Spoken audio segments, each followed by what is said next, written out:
What the heck is up, you guys? It's your boy Ace, aka Animated Heroes, here back with another action figure review. Today we're going to be taking a look at the Masterverse or Masters of the Universe Revelation Skelegod, which is basically, from what I know, He-Man Part 2. I don't remember much about He-Man as a kid. I just remember basically for me it was filler until Dragon Ball came on for Toonami. I think that's when He-Man used to come on. I don't know. But anyway, we do have Skelegod, who is the upgrade from Skeletor, I would imagine. And it is by Mattel. So let's go ahead and take a look at that sexy packaging so that we can bust this figure out and see what he's all about. Now for the sexy packaging, it's blue, kind of like what we're used to getting with a lot of the older Mattel DC figures. I believe the last wave had all blue packaging. You've got the window where you can see the figure in there. He's pretty big. It says Masters of the Universe Revelation right there. Skelegod, the upgrade. Netflix original series, so if you want to know where to watch this, there you go. Mattel right there, it says Masters of the Universe right there, 30 points of articulation on top, the barcode right there, another barcode right on the bottom. Basically this stuff doesn't matter. Some cool artwork on the side. Now this is pretty much what sold me. I don't know what it is, but I love evil skeletons, and especially when they have green firepower. Like, this is just sick. But I am looking for the rest of the wave, which is down here. So if you see these, holler at your boy, because I do need these. And here is, I guess, the bio of the character. Let me go ahead and move this up and zoom in. For the people that want to read that, you can go ahead and pause it now. But anyway, let's go ahead and get to the figure. Now, if you've been following me on Instagram for a while, then you probably know after everything that went down with the DC line and how horrible those figures were, in my opinion, I just didn't really care for Mattel. I just wasn't a fan of any of their DC stuff. And the main ones I bought were just ones that I felt like other companies would never make. And that was the only reason I got them. But personally, I just never liked Mattel. Now, that being said, I love this thing. This is going back to me having no personal attachment to He-Man, Masters of the Universe whatsoever. I am going to watch it. I'm just waiting for the hype to die down so I can enjoy it without having to hear a bunch of people's personal opinions and things like that. It's just, at this point, it's annoying to me. I just want to enjoy it. But this figure right here, man, this is sick. First off, I love this head sculpt. I don't know how accurate it is. I thought he was a little bit more green in the face, but I could be completely wrong. I'm loving the like lime green color around his neck. Green and purple just look so good together. And so I think that's why this figure pops. Man, this thing is just like very, very, very sick looking. From front to back. Now I do have some paint issues on the arms. Like there's a whole lot of spots right there where it's just like the paint looks like it's just been chipped off. It's not too much of a bother, but it is there. I can tell that they tried to add some black wash to this, actually quite a bit of it, because you can see where the skin tone is, and then you can see where it looks like they tried to go in and add some shading.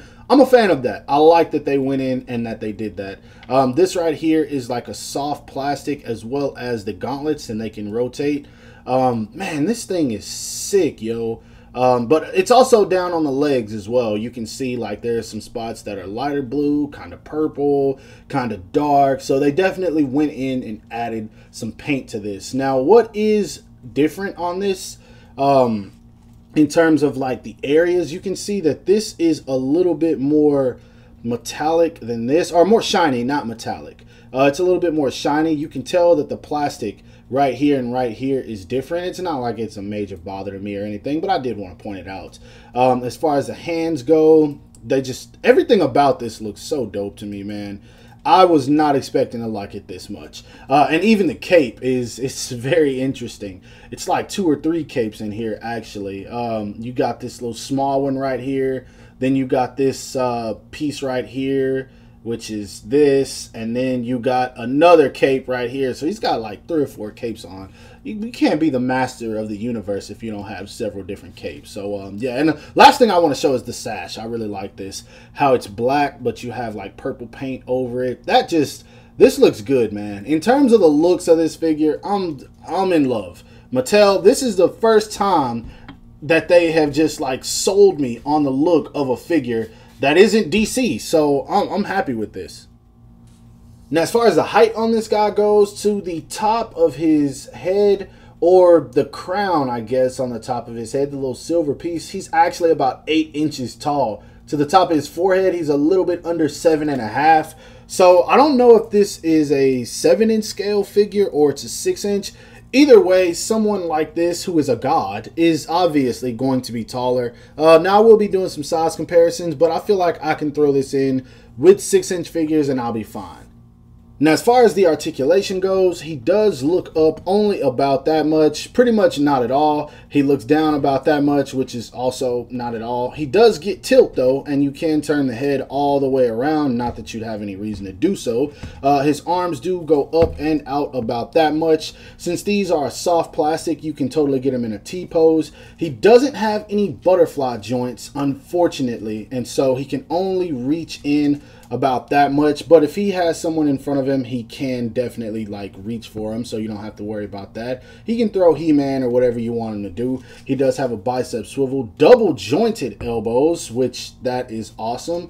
The hands are on a hinge, actually. I was thinking they weren't, but they are. It's very small. You're not going to get much range out of it, but you can move them forward. You can move them back. Not so much up and down. That's not what they're meant for, but I think that's good enough. He does have a diaphragm joint that is very effective. I would say be careful with that. I do feel like it will probably cause the paint to chip, and with as much paint chipping as there is on my figure, I don't want any more. He does have a waist swivel, which is sick. He can kick forward that much, not too much, but it is still there. He can do the splits almost completely. He does have a built-in thigh swivel, which is up here, thankfully. He has double jointed knees. If I can get it, there it is. But it will kind of look ugly, as you guys can see. There's no shading or black wash in there anywhere. And so, like, if you pose him with his knees bent, you will see that basically what color this is molded in. So yeah, be on the lookout for that. He does have a swivel right here at the boot as well. Okay, I was not expecting the cape to come off, but well, we'll keep that. It actually is meant to come off. Somehow it clips on here, and I'm gonna have to figure that out for the next segment. But yeah, I guess it clips on here. Anyway, his foot goes down about that much, up about that much, and he does have ankle rocker, so that is awesome.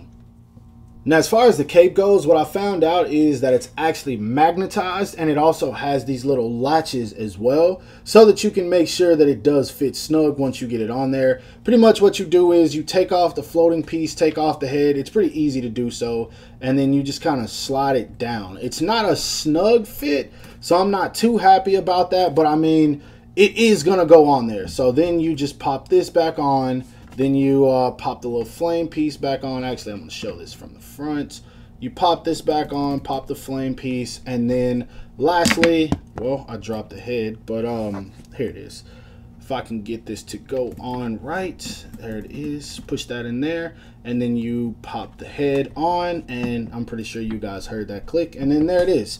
It's not ideal in terms of how the cape goes on there. Honestly, I'll probably just glue it on because I don't think I'd ever have any reason to take it off. But yeah, that is how that works.